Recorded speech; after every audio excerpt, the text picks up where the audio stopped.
Olá, sejam bem-vindos a mais um programa Fechamento. Nós acabamos de concluir a última edição de Carta Capital, é esta que eu tenho aqui nas minhas mãos, dedicada à libertação do ex-presidente Lula, as implicações políticas disso, e também ao golpe de Estado na Bolívia que depôs o presidente Evo Morales. Sérgio, o presidente Lula finalmente vai abandonar a postura conciliatória e partir para o enfrentamento ou não? Parece o que ele promete, né, Rodrigo? Rodrigo, boa tarde. Thaís, boa tarde. Tudo bem. Eu queria antes dizer que a gente ficou na dúvida que até o último minuto entre dar uma capa ao que está acontecendo na Bolívia e uma capa às consequências da libertação do Lula. Acabamos optando por essa última porque achamos que ela tem mais conexão aqui, obviamente, com as nossas questões imediatas e nos permite fazer uma reflexão mais aprofundada dos fatos. O Carta conversou com o Lula por telefone e tal, e o Lula disse a ele que sim, está pronto para a luta, repetir um pouco do discurso que ele fez nas primeiras horas. Teve muita gente que achou que foi um discurso radicalizado, me pareceu o Lula de sempre, né? Agora, a dúvida aí é saber se esse enfrentamento, né, que ele se disposto a fazer, se é capaz de mobilizar uma parte da população que nessa altura, mesmo estando insatisfeita com Bolsonaro, tem aderência, pode ser conquistada novamente pelo campo progressista, né? O que nós vimos desde o início do governo Bolsonaro é que houve uma alta erosão, né? O governo do Bolsonaro tem uma imensa capacidade de se autoimplodir e paga o preço agora pelos seus próprios erros. Nada se deve à oposição. A oposição em nenhum momento se radicalizou no Brasil, mal conseguiu fazer mobilizações, tanto na reforma da Previdência, nos cortes da educação. Hoje a oposição é espectadora, está vendo de camarote os acontecimentos. Agora, precisa mudar um pouco esse jogo, né? E além de fazer o combate nas ruas, na conversa com a população, é preciso também apresentar projetos alternativos, né? Quer dizer, tudo bem, isso aí está tudo errado, mas o que é possível, né, a essa altura fazer melhor, fazer diferente? Que não seja também só uma volta ao passado, porque sim, me pareceu que a campanha de 2018, entre vários erros que foram cometidos, foi prometer uma volta ao passado que nessa altura não é possível.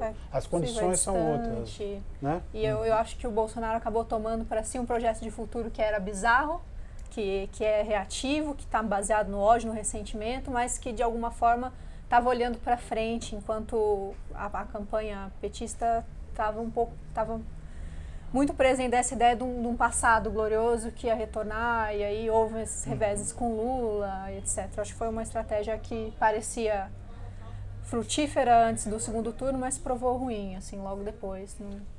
Eu inclusive, eu conversei com o cientista político Aldo Fornazieri, professor da Escola Paulista de Sociologia e Política aqui de São Paulo, e ele fez uma análise bastante parecida com a do Sérgio, em relação à capacidade de mobilização da esquerda, né, mesmo com a libertação do ex-presidente Lula, porque assim, ele fala, olha, no impeachment da Dilma, a esquerda não foi capaz de fazer o enfrentamento necessário.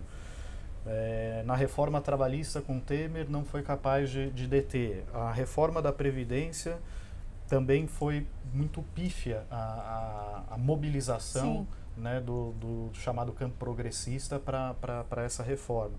E mesmo agora, recentemente, no dia 5 de novembro, foi convocada uma manifestação em reação às declarações do Eduardo Bolsonaro sobre a volta do AI-5, né? E os protestos foram absolutamente esvaziados, em que pese o fato de São Paulo estar chovendo e tal, isso nunca foi um grande impeditivo para mobilizações de massa aqui na capital paulista. Então a grande pergunta que fica é qual é a capacidade que o Lula terá de ir além dessa militância, da militância que já está habituada a ir para as ruas e mesmo de consolidar de unificar esse campo de oposição ao Bolsonaro. Sim. Né? Já que você tem um Ciro Gomes que corre por fora, que tem o seu projeto de se candidatar à presidência da República. Que tem fustigado o Lula nas entrevistas e que vê o PT fez como um obstáculo claro. aos seus planos, né?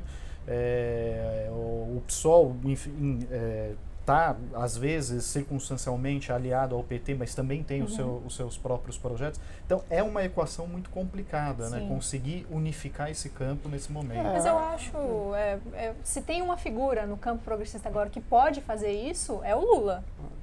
E nunca foi diferente, na verdade, porque o lulismo é muito maior do que o petismo e maior do que o campo progressista no Brasil.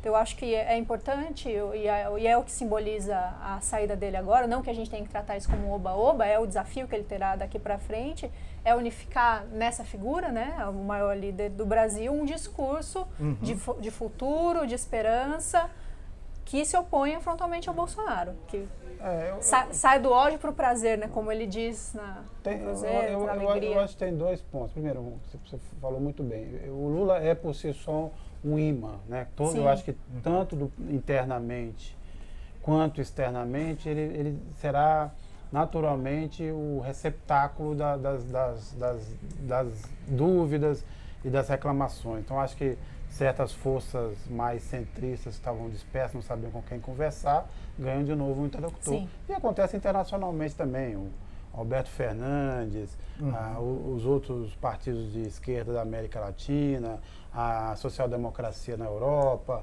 os democratas nos Estados Unidos, terão no Lula um canal de conversa. Esse é o ponto. Agora ele tem dois desafios que parecem excludentes, mas não são. O primeiro é conseguir fazer algum grau de mobilização, mostrar de forma mais clara, organizar de forma mais clara a insatisfação presente no Brasil, o mal-estar que está no Brasil, porque olhando as últimas pesquisas, saíram algumas pesquisas assim, meio secundárias, né? Algum tempo vocês não têm pesquisas de opinião mais organizadas no Brasil, de institutos maiores, mas saíram duas recentemente que mostram que o apoio do Bolsonaro continua se deteriorando, né? Ele já tem uma maioria clara que considera o governo dele ruim e péssimo, já caminhando para quase 50% da população. Entre setembro e novembro, segundo essas últimas duas pesquisas que a gente está comentando, a reprovação do governo saiu de 30, de um terço, né, do 30 e poucos, para 42%. Então é uma escalada muito representativa. E o apoio já baixou por consequência dos 30%. O terço que ele tem vai caindo em velocidade menor, mas tem caído que acha que ele vai chegar aos 20%. Então, mas onde é que está essa insatisfação? Quem organiza? Esse é o primeiro ponto. O segundo, ele fazer um movimento para realmente criar uma nova liderança. Eu acho que ele precisa se inspirar muito na Cristina Kirchner, entendeu? Eu acho que uma nova candidatura do Lula, tudo é possível. Ou uma candidatura ungida por ele dentro do PT, enfrentará problemas semelhantes ao enfrentar em 2018. Tem que, de alguma forma, encontrar uma maneira de superar esse ponto, e aí eu não sei qual é a conversa. A conversa com o Ciro está muito difícil. Eu sei que o Ciro, às vezes, exagera, vamos dizer assim, vai um pouco além do limite em certas críticas, mas também a gente precisa entender que o Ciro é naturalmente boicotado, né, por uma parte do petismo, e o PT tem como todo partido grande, e como todo partido, na verdade, um sonho hegemônico. Agora, às vezes é hora de parar e pensar qual é o caminho. É preciso achar uma nova alternativa que converse com essa população que já despreza o Bolsonaro, que já desconfia do Bolsonaro, mas ainda também tem muito receio de se aproximar de novo do PT, do campo progressista. Exato.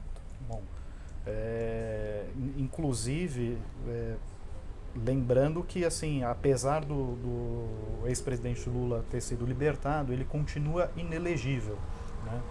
E há outros processos correndo, então, pensando na atuação do chamado Partido da Justiça, eu não confiaria muito que o presidente Lula estaria em condições de disputar as eleições em 2022, né? Então, acho que esse é um ponto que não deve ser perdido de perspectiva. Falando nisso, Rodrigo, o Bolsonaro, o André Barrocal, que não é o Bolsonaro, está longe disso, que um dos autores do conjunto de reportagens que tem nessa edição, ele comenta um pouco a partir do que ele apurou nesses dias. Boa tarde, colegas de redação, amigos de Carta Capital. Isso mesmo, a minha reportagem da semana é sobre a libertação do ex-presidente Lula e o impacto disso na política brasileira a partir de agora. O petista confidenciou algumas pessoas que deixa a prisão mais à esquerda do que tinha entrado. Seus 2 primeiros discursos públicos foram contundentes. Ele bateu em setores do Judiciário, do Ministério Público, da Polícia Federal, da mídia. Foi contundente também ao referir-se à política econômica neoliberal do governo Bolsonaro e disse que as pessoas, os brasileiros, deveriam inspirar-se no que acontece no Chile, onde há uma onda de protestos. Chile que é um modelo de país para o ministro da Economia, Paulo Guedes. A economia brasileira esse ano não cresce mais de 1%. É o mesmo ritmo dos 2 últimos anos. Para o ano que vem, o mercado projeta algo de no máximo 2%. A atual taxa de desemprego, de 11,8%, é maior do que aquela herdada por Jair Bolsonaro em janeiro. São mais de 12 milhões de pessoas desempregadas. No PT, há quem defenda que Lula deveria moderar um pouco o tom de seu discurso. O ex-presidente fará isso? É uma dúvida que fica a partir de agora. O que não tem dúvida é que ele passa a encarnar a voz e o rosto da oposição ao governo Bolsonaro. É o pior momento do governo, diga-se de passagem. 2 institutos de pesquisa foram às ruas entre o fim de outubro e o começo de novembro e constataram a desaprovação ao governo Bolsonaro está em 42% e a aprovação em cerca de 30%. É a maior distância entre os 2 índices desde janeiro. A relação de Bolsonaro com os militares, seus aliados desde a eleição, também vive a pior fase. Há uma verdadeira debandada de generais de postos ocupados no governo. O presidente Bolsonaro defende perante seus aliados que não briguem entre si para não dar munição a Lula. Quem assiste a essa briga entre petismo e entre lulismo e bolsonarismo é a velha direita, aquela que gosta de se chamar de centro, encarnada no PSDB. Essa velha direita vai ficar esmagada a partir de agora, observando os 2 polos da política brasileira duelando entre si. Pois é isso. Até a próxima semana e um grande abraço. Obrigado, Barrocal. Aliás, acho que um ponto do Lula que eu achei interessante foi ele ter focado parte das críticas na área econômica, né? O governo Bolsonaro acaba de fazer, na verdade, uma grande benesse aos trabalhadores, que é o programa de incentivo ao primeiro emprego, que é um programa muito interessante, porque são os próprios desempregados que vão financiar, que vão aí ajudar aos jovens a terem o seu primeiro emprego, não é isso, Sérgio? É isso. E aí vai naquele raciocínio, é o seguinte, que você sabe que boa parte do pensamento ultraliberal, uma coisa já meio assumida pela elite brasileira, é que se o cara está desempregado é porque tem algum problema com ele, né? Sim. Ele é alguém que atrapalha o desenvolvimento brasileiro. Então, portanto, deixa um jovem ocupar o seu lugar. Então você paga para alguém mais produtivo, mais preparado. Só para explicar para quem não acompanhou, mas o governo pretende desonerar a folha de pagamento para contratação de jovens de 18 a 29 anos. Os empresários eles ficarão isentos de fazer repasses ao INSS, vão pagar um percentual menor de FGTS, e isso vai gerar aí um rombo de cerca de 10 bilhões de reais ao longo de 5 anos.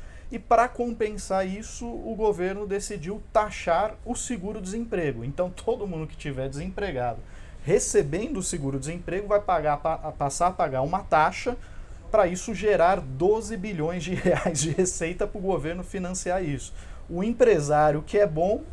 Não vai pagar, porque a gente sabe, como o Bolsonaro já declarou muitas vezes, que é muito difícil ser empregado no Brasil, então é preciso ajudar. Pior que ser empregado, sim. É preciso ajudar. Já os desempregados não, eles são um estorvo e, portanto, eles precisam pagar um pedágio. Em troca, o governo disse que vai contar esse tempo para a aposentadoria. Que se contando vai, também, pensando também que essas pessoas vão se aposentar. Anos, Mas é sempre também, é o seguinte, esse programa do governo é um programa piorado que foi aplicado no governo Lula, uma tentativa naquela época, que também não deu certo. Então todas as projeções, 1,5 milhão de novos empregos, novas oportunidades, precisam ser testadas pela realidade. A realidade no Brasil de todas essas medidas nunca deram certo, né? Vamos lembrar também que você teve uma reforma trabalhista no governo Temer que prometeu 6 milhões de empregos, nós estamos com 12 milhões de desempregados, né? Não se criaram esses 12 milhões de empregos. As iniciativas de exoneração do governo Dilma, que era para garantir emprego, a desoneração dos impostos das empresas, acabaram sendo apropriados para o lucro e para a receita das próprias empresas, também não geraram emprego. E esses programas lá atrás, o Jovem Aprendiz, primeiro emprego dos governos petistas também, do Lula, também não deram certo. Então a chance disso aí prosperar é a mesma desses programas, que já foram testados. Aí você fala, não, o ambiente agora é um pouco diferente, talvez tenha oportunidade, mas o risco também é você trocar emprego mais qualificado por esse emprego mais barato. Sim. Não sei como é que o governo terá capacidade de fiscalizar isso e impedir que alguém demita trabalhadores mais antigos, que ainda têm as garantias mínimas do trabalho formal e troque por esses, né? E aí junta com outra iniciativa também, que é engraçado, quer dizer, tudo é uma loucura, porque para se vingar do Bivar, né, do Luciano Bivar, o presidente do PSL, o ex-aliado Luciano Bivar, que tem uma empresa que é de seguros que atua nessa área, o Bolsonaro realmente simplesmente suspendeu a cobrança do DPVAT. Sim, ele extinguiu o seguro como um todo, a partir de 2020. O seguro, 3 bilhões de buracos. Os proprietários de automóveis não terão mais que pagar o seguro obrigatório. Ficarão felizes, menos gasto, olha que vê como está melhorando. 3 bilhões a menos na saúde pública. E vale saber que é isso, né? Mais da metade, acho que 45% desse dinheiro que vem do DPVAT, que é uma coisa que todos os motoristas pagam, vai para o SUS. Sem esses bilhões, o SUS vai continuar atendendo as pessoas que são vítimas de acidente. Então, já é um sistema que é subfinanciado, está agora passando por um processo dentro do Ministério da Saúde desse financiamento e leva mais uma pancada dessas. Aliás, não é a única coisa. Na mesma medida do primeiro emprego, também o governo reavivou aquela proposta de acabar com o descanso obrigatório aos domingos ou feriados. Então o descanso semanal ele pode ocorrer em qualquer dia da semana, sem a necessidade do empregador pagar qualquer adicional. Lembrando que isso foi rejeitado já uma vez, eles estão tentando de novo. Também não se sabe como esse projeto, essa MP ficará no final das contas, né? O que a gente tem visto, assim, a exceção da reforma da Previdência, é que várias medidas que o governo manda para o Congresso, elas são revisadas de uma forma muito profunda. Até as MPs das armas também foram mexidas de uma forma que ficaram muito a contento, muito distante do interesse que o governo e o Bolsonaro tinham em especial. Então também há a ver como esse projeto anda. O fato é que tem um monte de projeto lá, projetos com mudanças muito profundas, e é uma agenda muito complexa e muito difícil. Eu não sei como é que vai ser, o Congresso vai lidar com isso tudo. Lembrando que o ano já está acabando e ano que vem são só 6 meses, porque em breve teremos eleições municipais, né? A partir de meados do ano que vem, nada mais se discute no Congresso por conta das eleições municipais. Vai estar todo mundo preocupado na disputa nas urnas. Então, é também um tempo muito exíguo para uma agenda tão complexa. Vamos ver no que isso vai dar. Sérgio, gostaria de puxar um pouco um tema que concorreu para a capa, que foi o golpe na Bolívia, né? Que fez aí emergir o ódio, o preconceito, né, que existe na sociedade boliviana. Gostaria que você falasse um pouquinho disso e depois a própria Thaís, que esteve na Bolívia, né, no meio do ano, acompanhando o processo eleitoral lá, né? Para mim, como para outros vários analistas, está claro que foi um golpe. Você sabe que isso está em discussão. Tem gente que diz que foi um levante popular, mas tem tudo cara de golpe. Quer dizer, as forças, como diz o Celso Amorim numa entrevista que ele me deu, o Evo Morales foi obrigado a renunciar. Então foi uma imposição, é golpe. As Forças Armadas exigiram que ele saísse. Ele errou? Errou. Isso aí é resultado de vários erros cometidos pelo Evo Morales nesse processo, mas nada justifica um golpe como foi dado. Agora, me chama a atenção algumas coisas, eu vou destacar aqui, embora peço perdão para quem veja uma gravidade extrema, né, no negócio da Bolívia, mas eu queria até ressaltar essa gravidade por alguns aspectos que me chamam muita atenção, que tem a ver muito com a loucura generalizada. Primeiro, tem um estudante que deu um relato para o Murilo Matias, que fez a matéria lá de La Paz, dizendo o seguinte: precisamos tirar esse Evo Morales a patadas, porque ele é um índio ignorante. Precisamos de alguém mais qualificado para a presidência. Aí a gente precisa lembrar o que era a Bolívia antes do Evo. A Bolívia antes do Evo não tinha Supremo Tribunal Federal. Estavam metidos numa guerra porque tentaram privatizar o gás, entregar o gás de uma forma assintosa para a população. Os ministros da Fazenda dos governos anteriores costumavam morar em Miami. No auge daquela crise do gás, o ministro da Fazenda passava 3 dias em La Paz e 4 dias em Miami. Não tinha justiça eleitoral organizada. Quer dizer, quem levou a República, os valores ocidentais para a Bolívia foi um índio. Foi o índio Evo Morales. E conseguiu, em 14 anos, uma média de crescimento de 5% ao ano com a inclusão social. Então, ele não é o selvagem, né, como pensam sobre os índios. Ele não é o portador da barbárie. Né? Quem são os portadores da barbárie são os descendentes dos espanhóis, a elite, os cristãos. E aí me chamou outra atenção também o seguinte: entra a nova presidente lá, que também, numa exceção que não tinha quórum, foi autoproclamada presidente, referendada pelos militares. Ela entra no palácio com uma Bíblia que ela deve ter comprado em Itu. É uma Bíblia gigante, eu não sei como é que ela conseguiu carregar aquela Bíblia até lá, dizendo que a Bíblia voltou para o governo. Assim, separação entre igreja e Estado, isso me lembra muito a época da colonização, não, Thaís? Sim.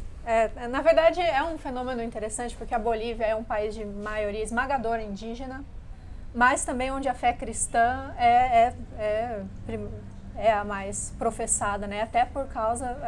Pela questão da colonização. Quando o Evo adentrou ao palácio em 2006, ele começou a tirar do cerimonial esses ritos cristãos, que é o caso da Bíblia, por exemplo. Na verdade, quando a Janine Arce, que é agora presidente interina, entra com a Bíblia no palácio, ela tá renegando essa transformação promovida pelo Evo, que começou a valorizar tanto as pessoas indígenas, os rostos, quanto a fé das pessoas, e deixou essa herança cristã um pouco de lado.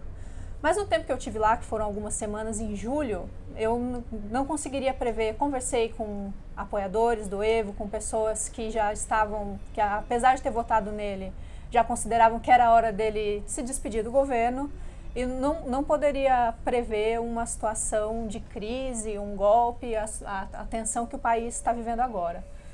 Mas é notável que a Bolívia teve um crescimento nesses últimos anos, e as pessoas na rua dizem isso, né? Não tem ninguém que ouse dizer que não houve transformações na Bolívia.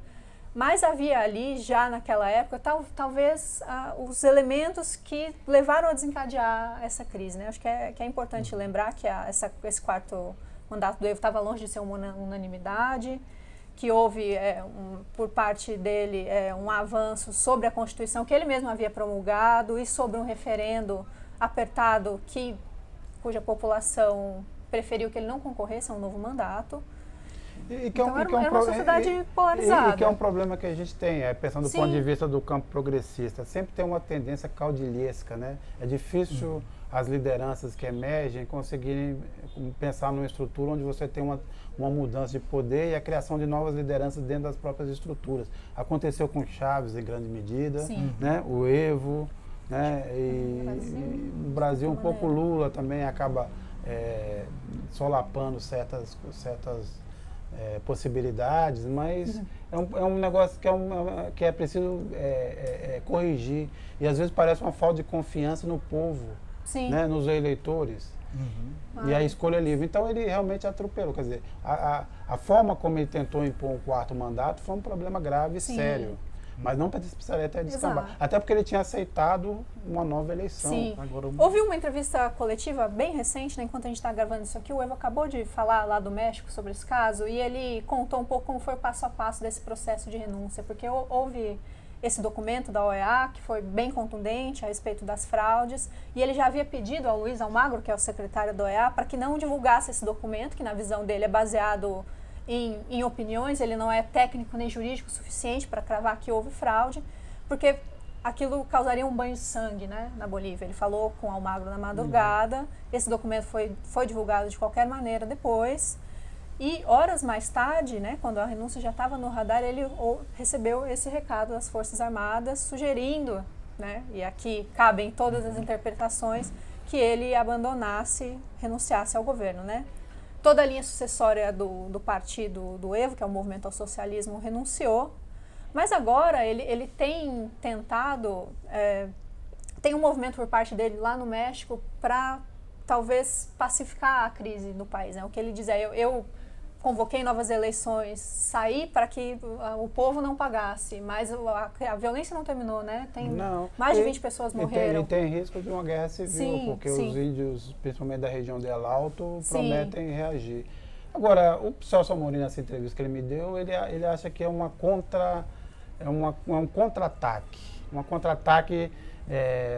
A América do Sul, em especial, está numa disputa muito grande, né? Sim. E você teve avanços do campo progressista, né? A vitória do Alberto Fernandes na Argentina, as revoltas no Chile, que a cada vez mais encurralam Sebastião Pinheira. O Pinheira ofereceu, aceitou fazer uma constituinte, mas não basta. Teve uma greve geral na terça-feira, foi grande, foi forte, a manifestação foi imensa. Teve o caso do Equador, temos o caso de Honduras, que já é América Central, mas encaixa um pouco nesse contexto. Então ele acha que é um pouco, viu-se uma oportunidade na Bolívia de tentar reequilibrar esse jogo para os aliados norte-americanos principalmente, para chamar a ultradireita, e aí se aproveitou desse momento. Era uma situação crítica, né? Já de qualquer maneira. Aliás, no Chile também muito violento, com grande número de mortos, desaparecidos. Jovens perdendo o olho. Por causa das balas de borracha. Milhares de presos. É uma situação realmente bem delicada. E que me choca também a violência na Bolívia. Por exemplo, no caso daquela prefeita que foi humilhada em público, teve o cabelo cortado, foi pintada. Às vezes até com a presença de indígenas como ela. Né, humilhando. O caso dessa prefeita me lembra muito aquela, não sei quem assistiu Game of Thrones, mas teve um episódio lá em que a rainha foi levada numa espécie de corredor da vergonha. Foi mais ou menos isso, porque foi mais ou menos isso, sendo xingada, humilhada, com tinta na cabeça.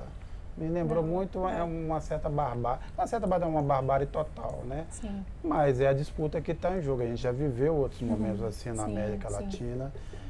E na América do Sul em especial, e a gente espera que, na verdade, que isso não descambe de novo por uma sucessão de medidas autoritárias, não que justifique atos autoritários do poder diante dessa história. Né? Não, só dá agora para esperar por uma saída constitucional e rápida, né? Porque esse vácuo que houve nesses dias, ninguém queria de fato assumir o poder e nas ruas uma violência tremenda, mais piorou a situação da Bolívia, ao meu ver, do que se tivesse havido de fato alguém que assumisse o poder por vias constitucionais, é claro, e começasse já a pactuar essa pacificação nas ruas. Então, quanto mais dias passam, mais difícil é você Agora, esses acordos. O trágico lá também é que, no fim das contas, é como se a Carla Zambelli tivesse assumido a presidência. Quer dizer, todo mundo foi embora e sobrou foi ela Carla quem Zambelli. sobrou. É exatamente isso. Não foi...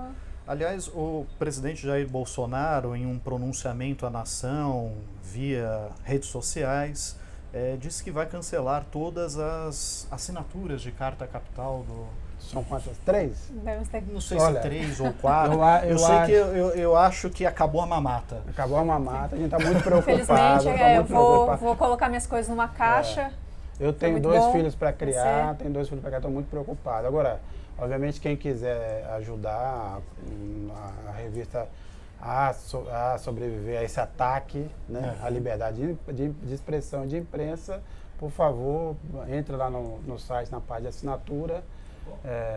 Meus filhos pequenos vão agradecer, a Thaís, que tinha chegado do Paraná há pouco tempo, começando a carreira. o Rodrigo, que tem um monte de dívida para pagar. Sim. Né? Então, seria por favor, muito importante. porque faça esse convite em nome da liberdade de imprensa. E também lembrando a todos que o governo federal não coloca um centavo na revista, desde o governo Temer. tá? Então a mamata Já acabou lá acabou, atrás. não ó. vai A acabar. mamata já acabou. Mas enfim, um grande abraço a todos, um excelente fim de semana e nos vemos no próximo fechamento. Até mais. Tchau, tchau. Até lá, tchau.